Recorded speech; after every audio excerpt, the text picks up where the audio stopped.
योग का विभाजन विभिन्न कालों में किया गया है। पूर्व वैदिक काल सिंधु घाटी, हड़प्पा, मोहनजोदाड़ो से प्राप्त प्रणाम के बारे में बात करता है और भगवान शिव को प्रथम योगी यानी आदिनाथ माना जाता है। वैदिक काल में वेदों में यज्ञ और योग का महत्व बताया गया। ब्रह्मचर्य आश्रम में योग की शिक्षा का समावेश है। मुख्य योग पद्धतियां इस काल में मंत्र योग, ध्यान योग और प्राण योग।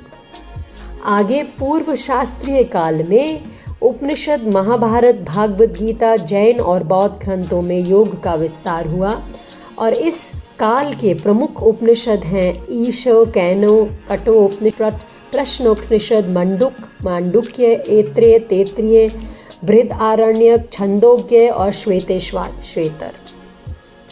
और योगोपनिषदों का भी विकास हुआ। भगवत गीता में भक्ति योग, ज्ञान योग, ध्यान योग और कर्म योग का वर्णन है। आगे शास्त्रीय काल में महर्षि पतंजलि के योग सूत्र को बहुत महत्वता दी गई।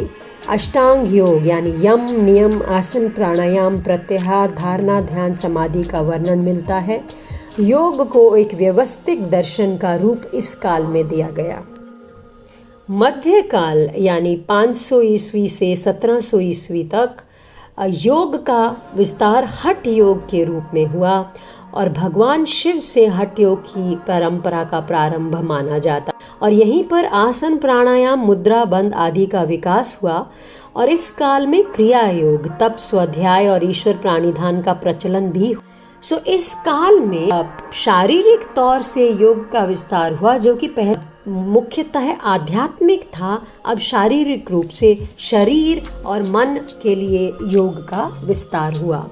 आधुनिक काल में योग में नवीन चिंतन की व्याख्या की गई और योग को वैज्ञानिक और व्यवहारिक रूप देने का कार्य हुआ।